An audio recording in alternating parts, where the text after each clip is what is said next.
Geek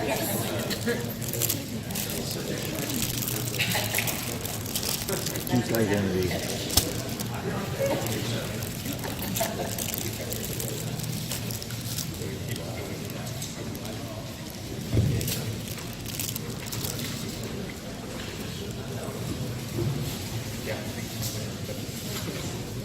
This is the dramatic pause before the presentation.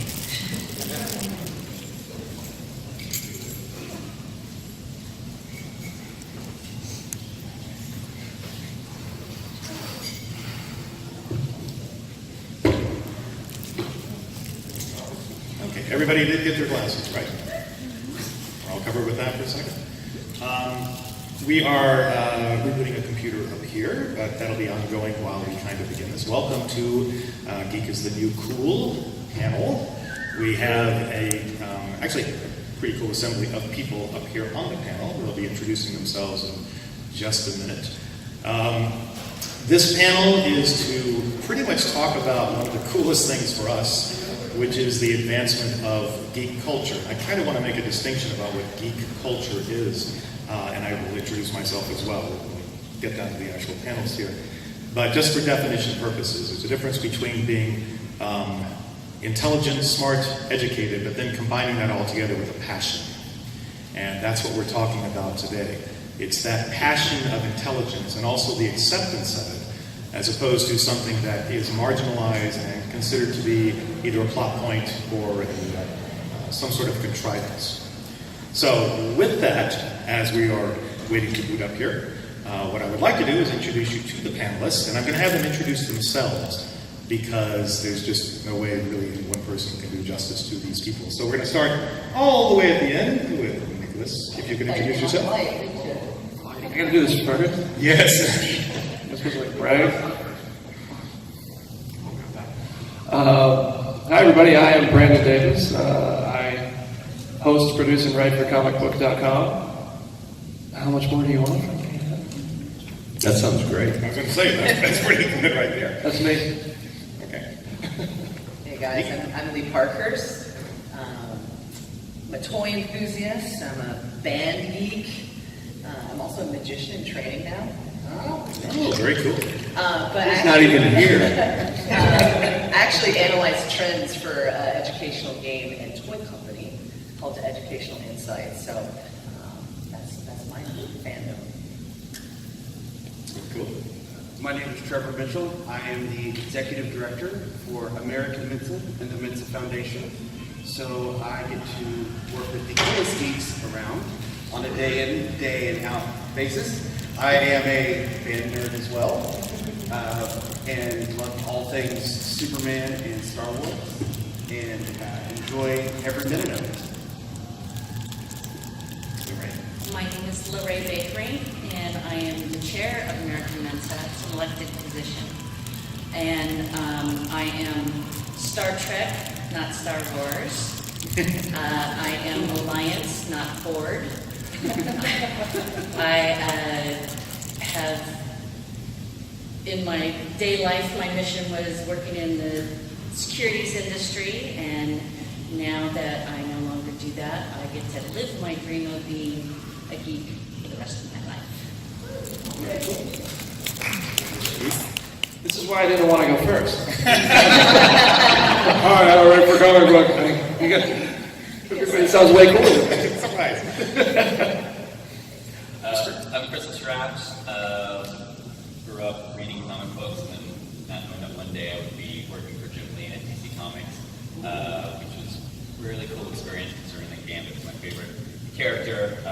He was on my wife and I's wedding cake. We had the top row of Gambit and Rose, topped our cake.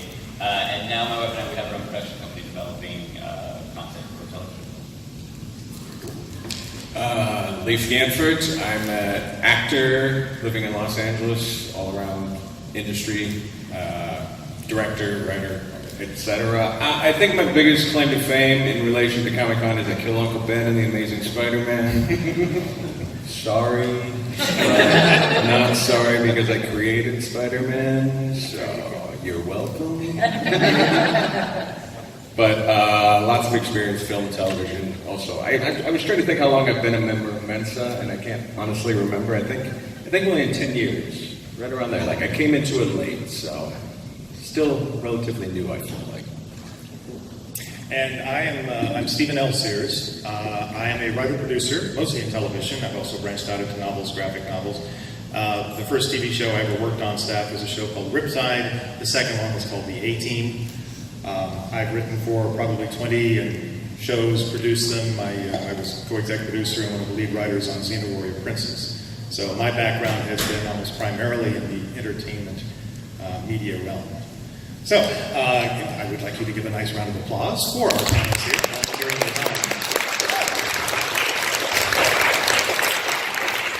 Now, obviously, if you don't know this, this is a Mensa activity, and the fact that Mensa has sponsored this, and we have Mensa members here, I'm assuming we have some in the audience.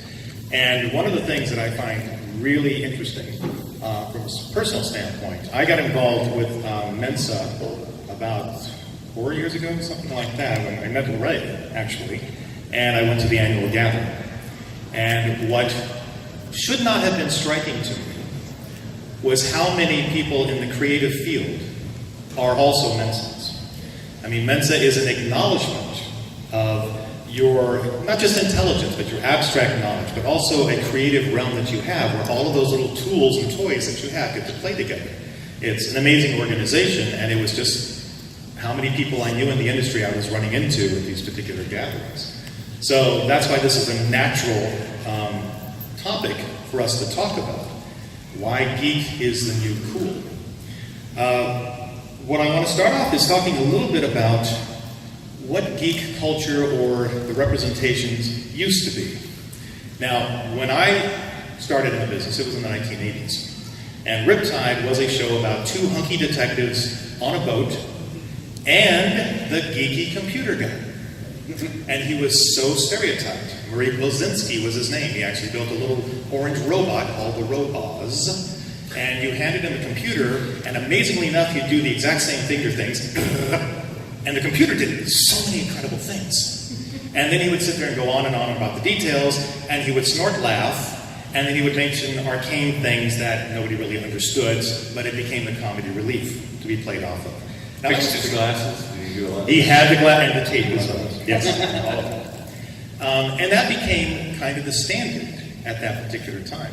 Now, from that as a standard, we have seen an evolution of characters to not only to where we have characters doing forensic sciences who have full-fledged personalities.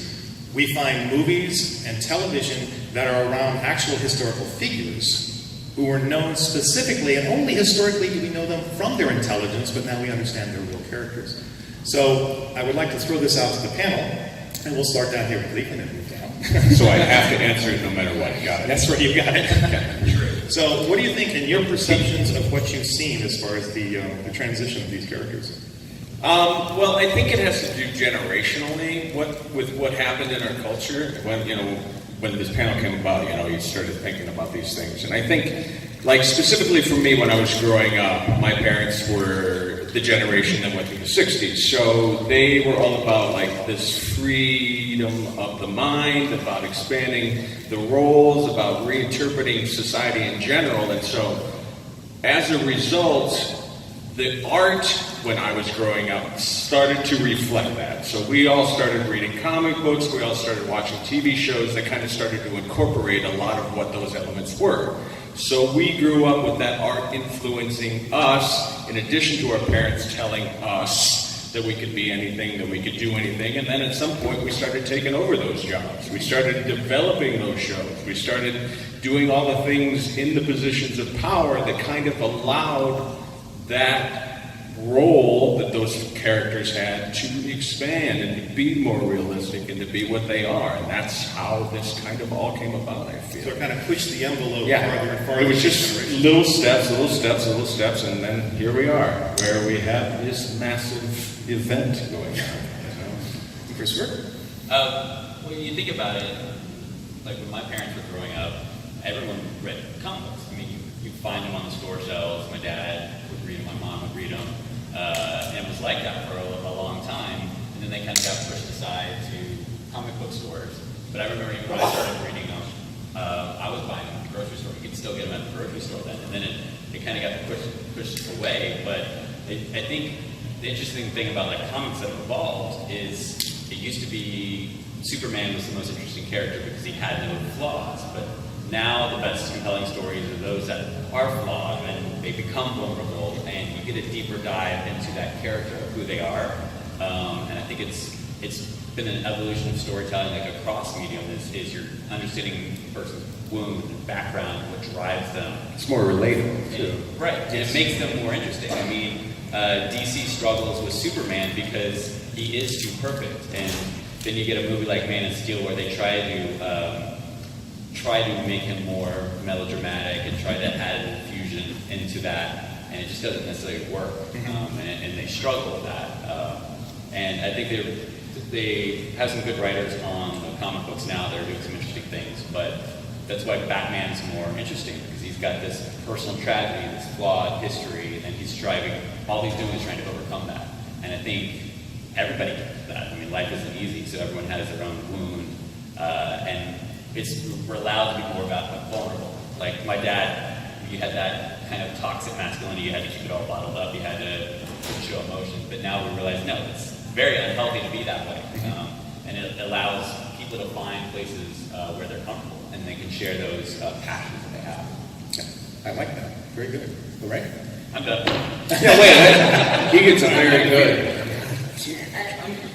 Since I'm a little bit older than everybody on the panel, when the things that kind of, as my parents were not into comic books and strict, and they really focused on a lot of different things, what worked for me were when Revenge of the Nerds came out and Real Genius. You laugh, but it was something that was like, it was okay. It was okay to be geeky and nerdy, and of course everybody in the band went down. The down notch, thanks. Sorry. We know. So that was what really kind of changed it around for me. I mean, I knew that I was smart, and I knew that I could do things, and I was very, very fortunate in high school that I had a biology teacher that absolutely told me a woman can do anything. Not only are you young and you're smart and female, but that means you can be a scientist, you can be anything. So it really helped me take that next step and not try to hide in the back of the room, but be able to be out there.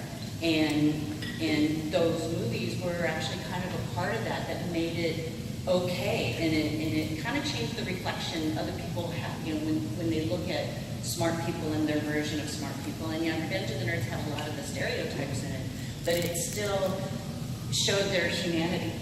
And I think that's what was really important. You're just not this lofty, strange person. You actually have a heart, and you have a soul, and you care. And I think that was really important. It just makes me think of the scene when they're all the musicians, they get on Devo and they do the thing and they save the day. That's so true. That's awesome. It absolutely is true. For me, thinking about this, it's unique for me because as I was growing up, it was a very small farm town community. So when we're talking, I say this a lot, but it's true. We had more cows on my farm than we did people in the town.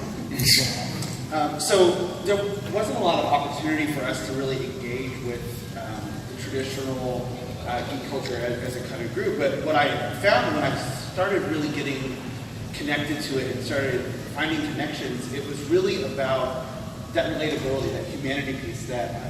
One of the things that jumped out at me as we were just kind of talking about this is watching the show Alias and watching the character Marshall. While he was the tech guy and the inventor guy and created all the everything, he did so much to help save their lives and anything else that he wasn't the geek guy. He was the one that was really bringing them back from the brink of a lot of the situations they found themselves in. And every pop culture show that we see, I think today, has continued to grow upon that and build upon that. We had to start with some of the stereotypes of Revenge of the Nerds, which, by the way, my parents banned me from watching as a kid.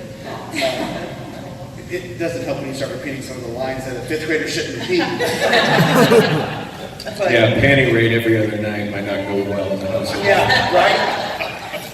But it was those kinds of opportunities that I think started creating start the stereotype. Let's break it down, show the humanity side of it, and allow us to continue to build on that. And that's what I think we continue to see today and will continue in the future. I love that you say that, and I'm going to take what Christopher said in LaRae, and you too, Trevor. As a kid watching television, the geeks I associated with were like the Andrea Zucker and 90210 or Velma, and it was always a one character that had one very specific trick, right? Their smartness was their trick. But when you take those tropes, what I think is really cool is nowadays, I feel like it's in a lot of ways the geeky person in the character lineup that shows all this multifaceted stuff within them of kindness and I'm really smart, but I also am super into this really cool thing over here, and showing that people have so many layers within them. And I actually really love that started with the geek of the group. It wasn't the leader, it wasn't Fred from Scooby-Doo, but kind of getting into the fact that the one geek was now the person that has evolved into all these other things that we see in lead characters today with television and movies. I think it's really awesome. I think I really like what Lief said about and I'm thinking there's examples of this both in the real world and the fictional world that we really enjoy and explore. But I know in high school sometimes people be like, oh, being smart might not be cool or something. Or you might get have a little trouble with things like that. And then I know that parents can say things like, yeah, but you're the one who's going to turn out to be the doctor or the lawyer. And guess what? The Russo brothers were probably those kids in high school, and they're directing the Avengers, and they turned out to be the coolest people on the planet. So I think it's like a transition, it's embracing the culture. As the things that we really enjoyed growing up are becoming more widespread. It's just being more embraced. I mean, I see all the dudes in my gym now are wearing a Goku shirt. I just saw Deadpool walk in, and that dude's shredded in the back. It works out. It's not just it's not just limited to you can be a geek or you can be an athlete. It's more widespread. I mean, the fictional characters too, like Tony Stark, one of the smartest guys in the Marvel Universe, also one of the coolest guys in the Marvel Universe. Let's face it. So. I also think it's a numbers game as well. I think the awkward outcast. Most of us are that person, So at some point, our voices started to be heard, and then because we outnumbered the people that felt comfortable in a group of people, all of a sudden we were the louder voice. So it was just an accumulation of mass and allowing our freak flag to fly. Well, I think with that louder voice, what we're also seeing is people are able to identify in different levels. They're like, wait, I might be a geek too. I might be able to connect with it. So instead of taking this big, broad brush stroke, they're able to break it down and make that connection. So it makes our voice even louder. Yeah, and so that stereotypical character from the beginning, at least having that character makes you at home go, I can kind of identify with that. So if there's at least one other person out there that's kind of like me, I don't have to feel so alone. And then again, it's just a matter of adding one more to that pool, and pretty soon the pool's overflow. It's actually 130,000 of our friends that are here right now. Yeah. This actually folds right into perfectly the next thing I wanted to bring up. It's segues are so important. At the annual gathering that I went to, Will Wheaton was the keynote speaker at the dinner, and he was going to talk about a completely different issue, but he had to start with this one thing. And he looked out at all the medicines out there, and he said, you remember when you were younger and you were pushed around, you might be pushed in the locker, the jocks made fun of you, and you had to hide your geekdom and all this stuff. And he looked out at everybody and he goes, we won! We won! There's not a bit of pop culture today that has not been affected by geek sensibilities, intelligence, and the people involved. And he said the idea of being able to walk around when you were a kid with a telephone and you could call anybody in the world was absolute science fiction. And then he went on and said, making phone calls is the least interesting thing this does. And it was a brilliant observation. Now, what that folds into, and it's been touched on a little bit here, all of us in the geek culture, to a certain extent, had to hide it. We played a little bit dumb. Sometimes we just couldn't avoid it and we were out. But for myself, there was a character in fiction, a very obscure character. And when I read this character, I went, wait a minute, that's me. And I like this character. And it was a character called Brains Benton. Could you be more specific? It was called the Brains Benton Mysteries. And it was these two kids, one of them was named, it was a first-person story told from the perspective of his buddy, Jimmy Carter. And Jimmy was a normal kid. He rode a bike, played baseball. Brains basically had a room above the garage where he would play violin. And he would work on his experiments, and he was tall, red hair, and had glasses and everything. But he was the one who solved everything. He was the smart person who solved all the problems and made sure everybody either had justice served to them or was the person that would take care of the people who were injured. And I remember looking at that, and I just said, I identify so much with that character. And that's actually when I started to speak out about myself. Not that I consider myself to be incredibly intelligent, but I stopped playing dumb. So now, this could be a personal question, but I will say, where did you guys stand on this? Was there a moment when you had a transition? Was it influenced by a character, or was it a revelation that just came to you? And Lief, we'll start with you again. You mean about, like, when did I start being comfortable being smart? You may have always been that way. No, not at all. I'm still not comfortable with it. Like, honestly, in a lot of ways, this might derail a little bit what you're trying to talk about, but the Will Wheaton thing brings something to mind. Like when Will says we won, like that scares me a little bit, just because like I don't like this us versus them mentality, because right now what I see, at least in culture, is there's kind of this attack on intelligence again that I'm afraid of, so I'd rather it be like, we're all in this together, just let us make some of the decisions, if you don't mind. Because like right now, especially, and it comes into work a lot too, like I'll be on set and I'll be doing something and the director will explain something to me and I'll be like, I got it, and they'll explain it again. And I'm like, I got it, I said I got it the first time, and they'll explain it again. And it's like, so there still is this tendency to hide your intelligence, because at some point you're an asshole. Like if I keep telling somebody I got it, like at some point that starts to reflect bad on me. So I would like to get to that point personally where I could be just the intelligent person that I am and be comfortable with it and speak in that manner. But I haven't found it. I don't know if I ever could. But I think that speaks to a larger sense of what we all go through. Like we all deal with like not being ourselves completely when we're around other people. I think that's just part of the human existence. We all wear masks. Yeah, we all wear some sort of mask. So, again, I'm sorry if I derailed the question. I think I was very fortunate growing up. I guess my parents recognized my intelligence at an early age, and I was in a school system that had gifted programs, so you automatically had a sense of community with those other people. But I always, when I was watching TV, and the most defining television show of my generation, which was Saved by the Bell, that show actually has 3 highly intelligent characters. You have Screech, who kind of plays the typical geeky, nerdy character, but then you had Jesse, who was really smart, but also very active, very involved, president of the student council, and then the third one is actually Zach. Zach is a very intelligent person. He just doesn't apply it in his grades and his schoolwork, but when he takes the SAT, he gets a score that's not possible, because he got like a 1502, which you can't get on the SAT. So like you can look that one up. That's not a hard one to fix. But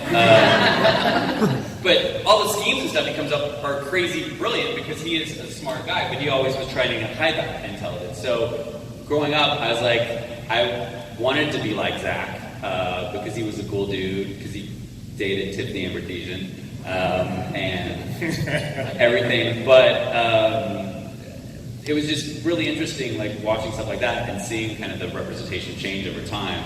But I was fortunate that I've always had a really good support network for it. And then I start going on TV game shows and win tens of thousands of dollars because I have all this trivia in my knowledge. I'm like, yeah, this is working out for me, okay. It's pretty cool.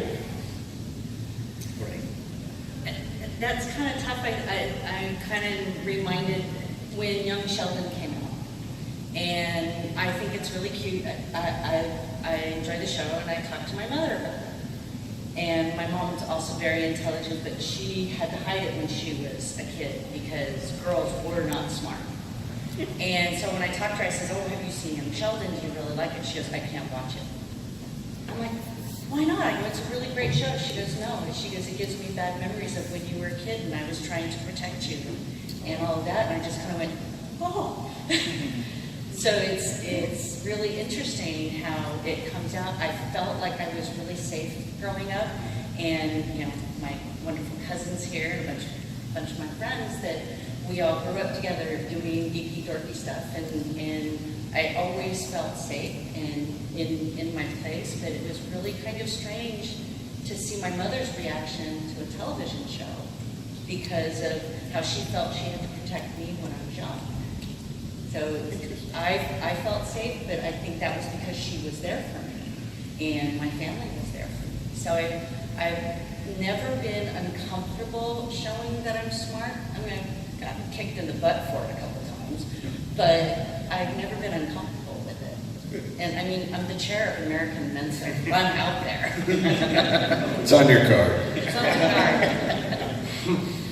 card. So for me, I think much like Christopher, I had a very good support group growing up. For some reason in my class we were really competitive, so there was the top 10 of us were all within like a point of 1,000 away in all of our grades. So we really challenged each other intellectually there. But one of the things I found that most recently that challenged that for me was actually going to work for Mensa. Working for the organization for those who have higher colleges, and it was a bit intimidating. Just the perception of walking into that, and it started making me doubt myself and started hiding myself. And what I realized is within that first month or two, and interacting with the members was again connecting to who they were as individuals, and understanding that it's just one part of them, one element of them. And the thing that I bring is I bring a wealth of knowledge in a particular area, and by sharing that and their interest and knowledge of wanting to know more about that is where I shine, and where I don't have the strength, they have strengths. And so it allowed me to create this opportunity to reinvent my learning and my knowledge, and to define how I view myself as smart compared to in light with everybody else. So that was a unique situation that I've gone through the past 3 years, and I'm better for it. But I never realized I questioned myself until that time. Yeah, I think I really tried hard as a kid to find my tribe. I think that was something I really worked hard to do because I knew I was a little different and a little smarter, or a little into something a little bit too hard than other people were. But yeah, I definitely found my tribe, I think, in music and stuff when I was a kid, and then we all kind of evolved and supported each other. And I think in finding that kind of a tribe really helped me identify with the things that I thought were special and really cool and exciting, and to be around other people that supported that, that was awesome. So I feel really lucky. And the same thing, like I had a lot of confidence as a kid. Maybe I shouldn't have because I was a real geeky little kid. But I really did. I had a lot of confidence and I was happy and I didn't know better. And I worked really hard to make friends on both sides of the aisle, so to speak, as a kid too. And really, I think that really helped me too. But yeah, I think finding my tribe was a big part of getting into a really happy place in my life. Yeah. It's been really interesting because I feel like I didn't actually become very comfortable with embracing like being smart, being interested in things I'm genuinely interested in until I think I was finding my job at comicbook.com, which was 4 years ago. Like when I was in elementary school and middle school, I was in the gifted classes, and I had like-minded, very intelligent people around me who were always very friendly. And I had like an obsession with roller coasters. I wanted to be an engineer. And in 8th grade, I built the tallest Connects roller coaster in the world, which I was like, this is cool, right? Like Guinness Book World Records tallest? It's not anymore, but it was. I was like, this is so cool, right? And like, kids were like, dude, what do you do? And I was like, so then I, in high school, like, shifted and like took on BMX, and I was doing backflips on bikes and playing basketball, and I was like, this is cool, right? And I felt like, am I getting more friends from this or something? And it was like, if those people aren't your friends, like, why are they your friends? So then I think in college I started to more embrace the things I was into. I knew I loved movies, I knew I loved comics, I knew I loved TV, and I was really influenced by one TV character like you were. And that character for me, I don't think there will ever be a character that I will ever relate to more than John Locke from Lost. just in the way his life went down. Like, I mean, I have family things and people things and things that I've failed at that people told me I couldn't do, and I tried again anyway. Man, don't ever tell me what I can't do, tattooed right here. So then I just started doing movie reviews and doing things on the local news station, and took on the job at Comic Book 4 years ago. And I think when I just fully embraced it and started writing and talking and engaging with the people at Comic-Con, like I came to Comic-Con for the first time 5 years ago, and I knew I was never going to miss another one. This is my 5th in a row. And that was before I worked at Comic Book. I slept on the sidewalk for Hall H, and it was awesome. I made friends. It was great. And then I've been here every year since, working and doing interviews and doing stuff like this, and it's been awesome. So I feel like that whole thing, that's the long version. But I definitely think that just realizing, embrace it. You're smart. You like the stuff you like. It makes you a better person for it. Yeah, I didn't get good grades in school. Like you're talking about, like people in the special class, like there were kids when I was growing up that, they got isolated and they got to do fun projects and they got to do all that stuff. Like I was never part of that group. Like I barely graduated college. Like my grades were crap. I was more focused on drinking than I was focused on anything. So the fact that I've never been comfortable with my intelligence, like it just came about at some point that, like there were all these IQ tests floating around on the internet. And one time I took one, I scored really high, and I thought, well, I'll see how crazy this gets. And I went to the Mensa website, and I tried their at-home test, and I scored really high. And I was like, all right, well, let's try and take it the whole way. And so I went and took the test, and I passed. So again, like the intelligence for me, it just has not been a part of my life other than it's just who I am. Like it has been a focus of who I am. So I guess maybe that's why I'm still not comfortable with it. Like I've just never existed. Well, it's a natural thing. It's a natural part of you. Yeah. So to even have people comment on it, right, is kind of like, well, what do you comment? You're now talking about me as just as I am. Yes. Yeah. So I don't know. I mean, maybe people can relate. Like it's just not something that I ever really address. And most people make fun of me for being in Mensa. Like it's a point of humor for the circles that I run in, and I'm fine with that. But at some point, I'd like to be, I'm in fucking Mensa. Stop making fun. Like just listen to me once in a while. I have an idea. Wesley was always right. Just remember that. Well, we are also, and this was brought up earlier, the backlash of it. Because there is more acceptance about it. But there is a backlash that has been happening, and maybe it's a continuation. My background was, my dad was in the military, so every 3 years I had a new school. So I got to experience a different school, in Germany and in Kentucky and in Washington State and Florida. And there were different levels of acceptance I had noticed as I went around. When we moved, we retired to Florida. And I remember in 8th grade, after we retired there, I was in the science class, and the teacher decided to ask this question that had no answer. And the question was, what is up? It's a really And a few people started to, try to answer it. And I answered it. And my answer was, I'm a reductionist. I go down to the simplest things. And I said, up is a word we use to describe the opposite direction of the main force of gravity at a given point in time. There was dead silence, and then he looked at me and went, that's right. And then they burned you on a cross. That is what He's a witch. I was suddenly, my name became the professor. And it was said, the professor, like that. And it surprised me because to me that was just a, kind of an average thing. Now, what we're seeing right now in society is not just that there's a rejection of intelligence. Pop culture seems to be being embraced by most of the world and most of the country. But there is a tendency for certain people to absolutely reject anybody who can categorically recall facts and prove them empirically. And we'll use the word fake news because it applies to whatever your belief is. Everybody's using that particular phrase. But it is now, what is this? Yes, but it's now a rejection of logic. And all of at least all of my characters, their basis is in logic. All the characteristics are born out of logic. So and I'm going to start down here with Brendan. When you look at how geekdom is accepted, because, right, we're here with 130,000 people who obviously are a part of it. That subculture that is threatened by intelligence or logic. First of all, is there anything we can do about it? Should we do anything about it? Is it really our responsibility to do anything about that? Kill them all. Good luck.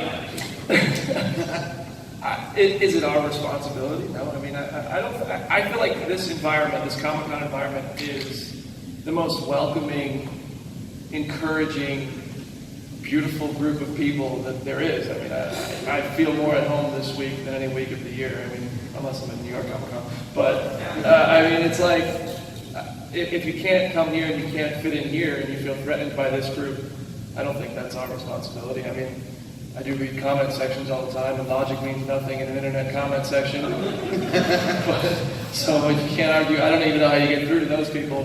But I don't think that there's anything that geek culture is trying intentionally to threaten. I think that we are people who are trying to build a better world for people to get along better. And I don't know if there's toxic members of our community, which there very well maybe there's everywhere, but those people might need to be pushed out, and isolated, and taken out of the group, maybe in the corner for a little while.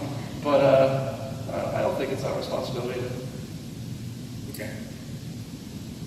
I think we should all keep doing exactly what we're doing. I think it's not our responsibility per se, but leading by example, I think, is an excellent concept as far as the fake news element. And I know when I'm socially active on the interwebs, I make sure to cite facts and have links that people could go to, and really be outwardly curious of anything, whether it's what I believe in or what I'm totally against. I want to know more, and I try to be outwardly in public about that and be curious to lead by example, at least in my little world, in my network of people, to show that we should all be curious a little bit more, especially on the internet, given with what's happening with quote-unquote fake news these days, to really investigate everything, whether we think we agree with it or not. I think is really important, and I think that leads by example.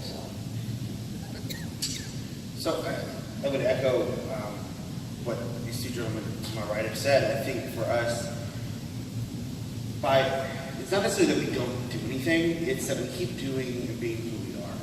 And by doing that and keeping true to ourselves, that's what's going to make any positive and continuous change that we want to see.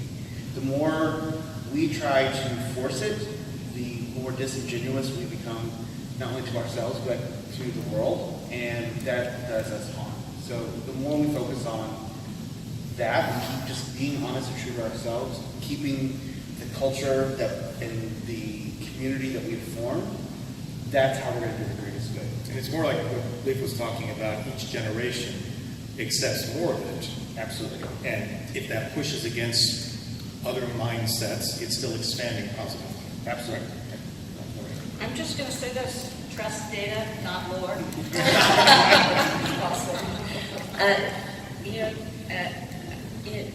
Just keeping true to yourself, and whenever possible, making sure that you speak the truth and don't spread. That's one thing internet has been harmful in, is the ability to spread something that's false very quickly. But one of the things that my husband and I talk about all the time is something comes out. Okay, we do our research. We go and we look up. Okay, is this the truth? Where can we find it? Where's the data that tells us what actually is? And once you do that, then you make your decisions based on that. And if you want to share that, you can. If other people want to look at it, and there's a bunch of great blogs out there that really do that. And just be true to yourself and make sure that anytime you repeat something, that it's the truth. And that is on us. It is definitely on us to make sure that we share the truth. Humanity, it's a long game, and stuff that's happening, and it's for now, and it won't last forever. And I think we'll hit those points where we'll overcome. So I like to just keep on what we're doing. Because the internet, it's an interesting thing. It's a paradox, really, because it's been able to unite people across boundaries and borders who may have had some sort of interest, and they never had someone like that in their hometown, but they can find people halfway around the world that share their interest in it. And a lot of people have been able to find a sense of community and endorse themselves because of that. And then also, it's also tearing people apart too, which is just the strange phenomenon that's developed. But I think maybe I'm naive, but I'm hopeful that we'll get there. We always have bumps in the road, and this may be a big bump, but I think, if we keep pushing forward and showing how we've done in the past, I think this too shall pass. True. Everything everybody says is true, but I still think that it does fall in line with a purview of it being our responsibility. I still think, like, moving forward, doing what you're doing, whatever that may be, I still think you can do it from the point of view of this can be a positive change for everyone around me, everybody in society. So whether it's, hosting a website or it's us in the entertainment industry, it's like when we set out to do those things that we do, I think we have been given the responsibility by having the intelligence that we have versus the people that don't have the intelligence to help them see the better, and so as a result, it is a responsibility, and it's something I take very seriously, in that when I am interacting with these people on Facebook or wherever or however, because I come from a small rural community in South Dakota. A lot of my friends growing up their existence is vastly different than mine. So I see it as my responsibility to introduce them to my existence in a positive way. But it's still a responsibility because they are less likely to try to do that for me. So that's why I take that burden. Interesting. I like that perspective. The interesting thing about, and I want to make a distinction, by the way, since we are talking about geek community and intelligence, please nobody take any offense to the idea that we're talking about other people, because I consider myself to be fairly intelligent, but you drop me into the Kalahari next to a Bushman and I'm a baby. So we all have our different particular levels. And for me, what this has always been, has been exactly what everybody here said. It's been about a sharing.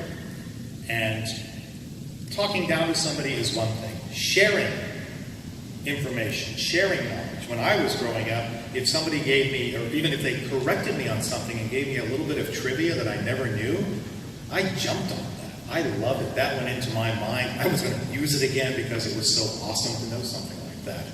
But I never felt threatened by it. Now, when the internet came to fruition, I was working at Stephen Cannell Productions, and I had a writing partner at the time, a guy named Bert Pearl, and I made a comment about, oh my gosh, the internet is starting to break up. It literally was like a Commodore 64 we were chatting. And I said, this is going to be the great educator. And he looked at me and said, or the great multiplier of stupid. Now, I don't really like looking at it that way, but disinformation and information take equal basis. When they're presented, it's kind of like, oh, if I read it, it must be true. So I kind of agree. My personal opinion, there is a responsibility I have just to my fellow men and women, which is not that I am any better than them or that I can absolutely educate them, but I can enlighten them to really cool stuff that they've never known before. And they can do exactly the same thing for me. So in link with that, we mentioned earlier, it has been mentioned about parents and how parents absolutely look toward their children and how they react to their intelligence and their aspirations. That is, psychologists will tell you, that's the most crucial determinant. And what a child's development is going to be is how the parents regard aspects like that, and music and arts and all of that area. So with each of us here, and I'll start with you, Lief. Okay. That relationship with your family, I'll put it as generic as that. Sure. And how important it is. Generation above or generation below? Either way. Yes. So, for your experience and reaction to that. When LaRae was talking about her mom protecting her, I was like, God, that was nothing like my experience. And that's okay too, because I don't want to throw my parents under the bus that they didn't encourage my intelligence, because it it wasn't the environment that I grew up in. I grew up on a farm. Like, they encouraged me to do the chores. That's what the encouragement that I got. They encouraged me to cut the wood, whatever it was. But what they did do is they saw me have interests, like whether it be music, so I had piano lessons, I had saxophone lessons, I had all these other lessons that helped enlighten that. They saw that I like comic books, so yes, once a week I would drive into the local drugstore in my small hometown, and I would buy every single comic book in the store, so like they did allow that. And so now for myself as a parent, that's kind of the same approach I take. It's like, I'm going to let, and I'm not going to point her out, but she's here, I'm going to let her decide what she wants to do, and then I'm just going to try my best to provide the best environment for her to do that in. Because I feel like that's how you can find who you are and what it is that you want to be the best way. I think that's the best path to find that. Excellent. Yeah, I talked about how my parents really encouraged me, and then whatever sort of passions I've been lucky that any crazy thing that they've been on board with. My wife and I, we have a 2-year-old son, and my wife and I, we joke a lot, like, this kid's going to be in the most supported environment ever because he's the son of 2 huge geeks, but whatever his passion is, we're going to push it forward.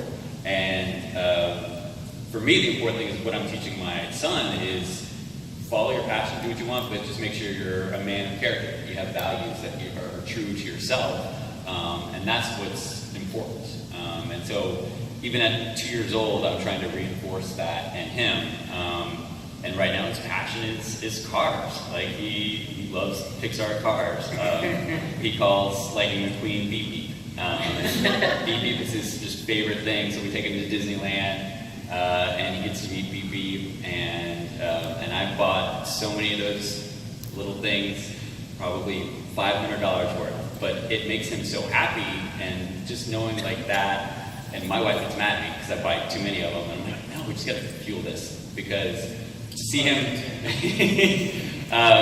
him passionate about something, I was like, that's what I want him. I want him to have that encouragement, because he may not get it from the rest of the world, or it may be a while before he gets it from the rest of the world. So it starts with my wife and I, he's my favorite person in the world. He's the coolest little dude I know, and so I'd do anything for him. And it's funny because my wife seems to forget sometimes that he's a 2-year-old, and she'll try to talk to him like he's an adult. I'm like, you can't reason with a toddler. I love you, honey, but let's talk about this situation. What are you trying to accomplish by telling him all these detailed stuff? But I think one of the things I learned, I recently saw the Will Rogers documentary, Won't You Be My Neighbor, and I didn't realize how much impact that man had on my life growing up until I watched that documentary, and like how he taught me to, like, it's okay to have feelings, it's okay to explore your emotions, and I was like, this needs to be required doing for every single parent, and it's just letting my son know, okay, you're crying, you're upset, it's okay, that's quite right. And I was like, just tell me what's wrong, let's try to talk it out. And it's a blessing to be able to be my son's father. You allow the children to have freedom. Basically, it's not so much that you have to say you have to be a geek. It is like, I'm not going to prevent you from your passion. That kind of thing. That's excellent. Great. I already talked about my mom a little bit. The thing that I wanted the most when I was 10 years old is I wanted to be an astronaut. I knew that was what I wanted to be. I knew that's where I wanted to go. And my parents even allowed me to write to NASA to find out about becoming an astronaut. It's like, girls don't do that. They got me books on it and all that sort of thing. But then they also helped motivate me in my physical passions, because I love to swim. And I really wanted to be on the swim team in high school. My high school did not have a girls' swim team. They didn't have co-ed. And my parents went to bat for me. They went to the high school and argued with them to get me, and I made varsity in my first year. So it was because of it's like, okay, I don't understand maybe why you want to do this, but you want to do it, so we're going to make it happen. So I always felt really supported in that way. So I've had much of the similar experiences with my parents. Not having kids of my own, something that kind of jumped out as I was listening to the other panelists is I had the opportunity this past week to spend it with my nephews. One's 9 and one's 3. And they live in Missouri and I live in Texas, so I see them maybe 2 or 3 times a year. But what I found was really interesting is, as an uncle, I still had a responsibility to be supportive not only of my nephews, but also of my sister. Helping create that community for these parents to feel supported, because they're my 3-year-old. I love him dearly, but he has the stubbornness of my 94-year-old grandfather.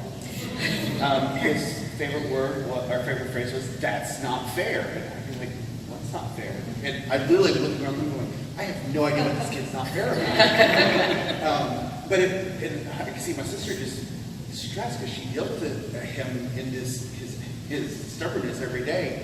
But it was creating support for her to continue to support her children. And so I think, as we talked about, finding your tribe, we talked about this as our community, that it's also about supporting those parents who are raising these children today and in the future. Well, I'm going to piggyback hardcore off that, because that's what I do for a living all day long, is create products, toys, and games. While they're called toys and games, they're exploratory tools. We have brands like Geo Safari, if you remember the laptop back in the day. We've got a lot of things like that at my work, and that's exactly what we're doing, trying to empower parents, especially millennial moms. So we do a lot of research on them, and the number one thing they want from their kids, they don't want their kids to be the all-star football player anymore. They want their kid to be the smartest kid in the class. So that's something that I do on a professional level every single day, is help parents understand, like, there's so many cool tools out there to let your kids explore their passion and become their youest you. That's all of us have something unique inside of us that we can find through different things that we can experience as really little kids. As a little one for myself, I was very lucky. I had parents that did their best. They were average folks, just like you and me, but they let me explore anything I wanted to. So I got to do a lot of different things to really find your passion. And yeah, it was really cool. I felt like always supported to do whatever it is that I was into, from sports to chess club to math club to makers club, stuff like that. So just trying a lot of different things to find your passion, which I think is great. And in my professional life, that's what we do all day long, is helping people find whatever their geekdom is, which is really great. I think it's a good thing that all parents can be doing for their kids. I think when I gave you my life story earlier, I kind of showed you I've done a little bit of everything. But even from a young age, like, my mom totally encouraged me to pursue intelligence and anything I wanted. But I know that, like, in 4th grade, I went into the gifted class, and I was like, I don't know if I want to do this. It's the same kids every year. It'll be stuck. She was like, just do it. It'll be good for you. You'll get into high school.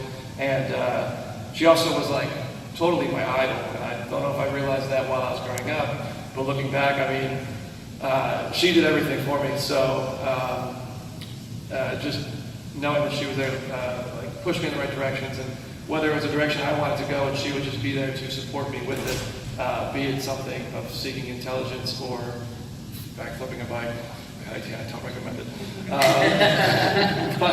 But just saying, like, I need to get a scholarship if I want to go to college. That's good. Go do your homework. Do extra work. Do things like that. Join clubs in school. Do ROTC in high school, which I ended up doing, and I didn't want to do, but she pushed me to do it. And that ended up being the reason I got into the school I went to, because I majored in ROTC, went to the college I went to in South Carolina, wrote my recommendation letter, and that's what got me in, I think. Mom definitely played a role in influencing me to seek further intelligence in everything. Just experiences too. Awesome. Now, we have got the hard stop here. We don't have another person coming in. It's not another panel. What we would like to do, if we can get as many of you to move over here, we're going to do a huge selfie. So we're going to put our panelists down here, and we're going to take a photo this way so that everybody will be able to find this on the interwebs and be able to do Should we that. all wear So glasses? Yes. Should we wear glasses? And get your glasses. All right. But I would like you to give a huge round of applause to our panelists.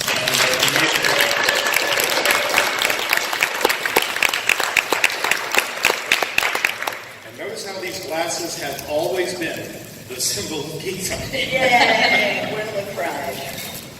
So as many people over here is great. Well, this is what I'm thinking. Everybody can come over here, and you guys stand down here. Okay? And we'll have the photographer here. That way we can get everybody.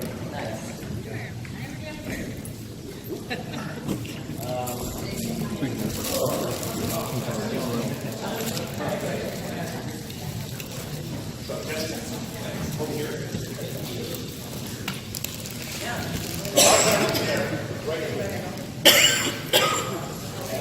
Everybody else must be in this. Try to get down like this so that you can see that. Basically, yeah. You're going to have to stand up. The basic rule is this. If you can see the camera sees you. Okay? I won't bluff you. I'm going to do one test photo first before I become a part. Okay, keep in mind. You can see the camera can see you. Okay, We got a couple hands in the front here. coolness. Everybody works out here.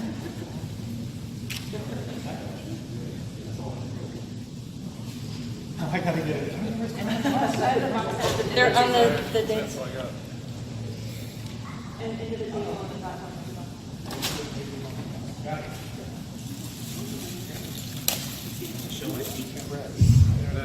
right. Say nerd.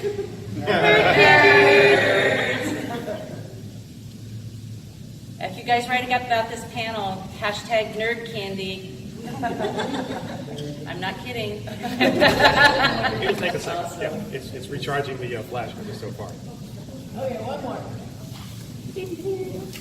Yay! Okay, awesome. Thank you, everybody.